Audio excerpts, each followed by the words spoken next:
Hello, bachcho. Let's read this question. So this question says, a parallel plate capacitor of capacitance 90 picofarad is connected to a battery of EMF 40 volt. If a material of dielectric constant 5 by 3 is inserted between the plate, then the magnitude of the induced charge will be.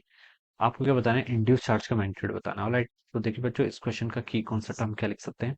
The key concept of this question, आपको देखिए induce charge का magnitude बताना है। ठीक है, induce charge का magnitude बताना है। इंड्यूस चार्ज लिख लीजिए। ऑलराइट, इंड्यूस चार्ज, इसको देखिए आप इसको तो आप देखिए दो तीन तरीके से कर सकते हैं। एक तो आप देखिए क्या कर लीजिए, पहले कितना चार्ज था वो फाइंड आउट कर लीजिए। देखिए Q equal to c into v कर लीजिए। ठीक है, और फिर डायलेक्टर रखने के बाद कितना चार्ज था, कि डायलेक्टर रखने के बाद आपका चार्ज क्या करेगा, इंक्रीज कर जाएगा। क्या कर देगा? चार्ज इंक्रीज क्यों करेगा? देखिए, क्योंकि देखिए ये हम यहाँ से बता सकते हैं। ये आपका देखिए क्वेश्चन में देखिए इस चीज पर ध्यान रखना है कि it is connected to battery. ये आपका एक बैटरी से क्या कर रखा है, ऐसे कनेक्ट कर रखा है। It is connected to battery.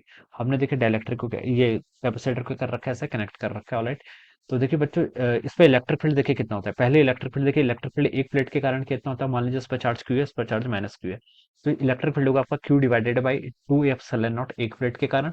दूसरे प्लेट के कारण भी कितना होगा, Q divided by two epsilon not. तो दोनों के कारण इलेक्ट्रिक फील्ड की डायरेक्शन तो ऐसे ही होगी। ठीक है, पॉजिटिव के कारण भी नेगेटिव तो ऐड हो जाएंगे, तो नेट इलेक्ट्रिक फील्ड आ जाएगा आपका Q A divided by epsilon naught के इक्वल। ठीक है, अब देखिए बच्चों, अब इसमें आपने क्या कर लिया, कोई डाइलेक्ट्रिक मीडियम रख लिया। डाइलेक्ट्रिक मीडियम अगर हम रख लेंगे तो यहाँ पर क्या आएगा बच्चों, बाउंडेड चार्ज आने लग जाएगा। ठीक है, पोलराइजेशन होगा डाइलेक्ट्रिक का, और बाउंडेड चार्ज आ जाएगा। क्या आ जाएगा? Bounded charge.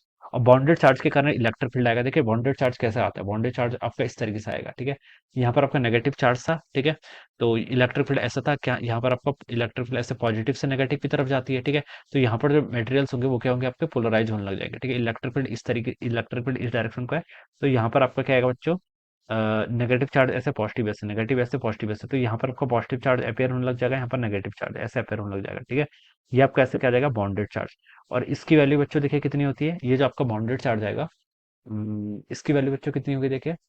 बॉन्डेड चार्ज को मान लीजिए उसकी चार्ज डेंसिटी हमने क्यूबी बोल दिया। क्या बोल दिया? क्यूबी बोल दिया। ठीक है, इसके कारण जो इलेक्ट्रिक फील्ड सेटअप होगा ये ऐसे होगा, तो हम इसको लिख सकते हैं q b by a epsilon naught. लेकिन डायरेक्शन अपोजिट है, तो नेट इलेक्ट्रिक फील्ड इस बार आपका minus q b divided by a epsilon naught के इक्वल हो जाएगा। ऑलराइट, ये आपका यहाँ से नेट इलेक्ट्रिक फील्ड आ गया। ये नेट इलेक्ट्रिक फील्ड कब है, जब आपने यहाँ पर डाइलेक्ट्रिक को प्लेस किया। डाइलेक्ट्रिक नहीं था तब तक simply Q by epsilon not था। ठीक है, और डाइलेक्ट्रिक को प्लेस करने पर देखिए आपका इलेक्ट्रिक फील्ड क्या हो जाता है, वन ओवर के टाइम्स हो जाता है। कितना हो जाता है आपका, वन ओवर के टाइम्स हो जाएगा। ठीक है, तो इसको आप ऐसे लिख लीजिए। देखिए बच्चों, यहाँ से देखिए हम इसका एक से फार्मूला भी निकाल सकते हैं, Q divided by a epsilon not. ठीक है, के आपका डाइलेक्ट्रिक कांस्टेंट हो जाएगा, इसको आप यहाँ से इक्वल कर लीजिए के टाइम्स, सॉरी के नहीं आपका, क्यू तो आपका ऊपर देखिए, इसको आप one over A epsilon not देखिए यहाँ पर क्या आपका कांस्टेंट है, तो इस टर्म को आप ऐसे लिख लीजिए, one over A epsilon not, और ये कितना देगा आपका, क्यू माइनस क्यू बी के इक्वल। ठीक है, ये हो जाएगा। अब देखिए ए एप्सिलॉन नॉट से ए एप्सिलॉन नॉट कैंसिल। ठीक है, तो यहाँ से कितना हो जाएगा देखिए, क्यू बाई के आपका कितना हो गया, क्यू माइनस क्यू बी के इक्वल हो गया। मुझे तो बच्चों क्यू बी चाहिए ना, इंड्यूस चार्ज का मैग्नीट्यूड पूछा, तो क्यू बी को बच्चों में यहाँ से क्या लिख सकता हूँ, ये हो जाएगा आपका क्यू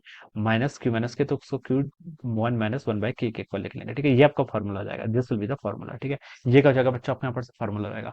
अब देखिए आप क्या कर लीजिए, यहाँ पर क्यू कैलकुलेट कर लीजिए। देखिए बच्चों क्यू कितना होगा, डाइलेक्ट्रिक प्लेस कर दिया है। ठीक है, और क्या कर लिया आपने, डाइलेक्ट्रिक प्लेस कर दिया। क्यू देखिए किसके इक्वल होता है, क्यू होता है आपका सी इंटू वी के इक्वल। ठीक है, डाइलेक्ट्रिक प्लेस कर देंगे तो देखिए कैपेसिटेंस पहले मान लीजिए आपका, जब डाइलेक्ट्रिक प्लेस नहीं था तो आप सी नॉट के इक्वल था। ठीक है, डाइलेक्ट्रिक प्लेस कर दी है, आप के टाइम सी नॉट के हो जाएगा, इंटू आपकी वोल्टेज। देखिए क्वेश्चन में बोला गया है, देखिए साफ साफ बोला गया कि कनेक्टेड टू ए वोल्टेज, तो वी तो आपका क्या रहेगा, ऑलवेज कांस्टेंट रहेगा, तो ये आपका के टाइम्स वी नॉट। ठीक है, अब इसको कैलकुलेट कर लीजिए।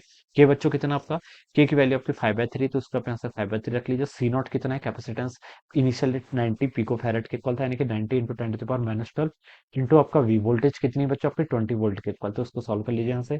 कितना आएगा देखिए, थ्री से ये आपका 30 टाइम्स हो जाएगा। ठीक है, और 3 इंटू 50, 30 इंटू 5 कितना होगा, 150, 150 गुणा 3000 हो जाएगा। कितना हो जाएगा, 3000, 3000 into 10 to the power -12 coulomb के इक्वल। ठीक है, ये आपका क्यू आ जाएगा, इतना आपका चार्ज है, और इसकी वैल्यू बच्चों होगी 3 into 10 to the power -9 coulomb. तो ये तो बच्चा आपका टोटल चार्ज हो जाएगा जब आपने कैपेसिटर को प्लेस कर दिया।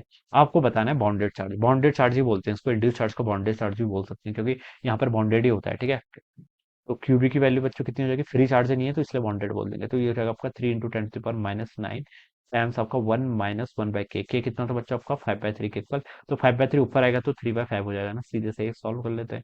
तो ये हो जाएगा आपका 3 नैनो कुलम लिख लीजिए इसको। ठीक है, क्योंकि ऑप्शन में नैनो में गिवन है।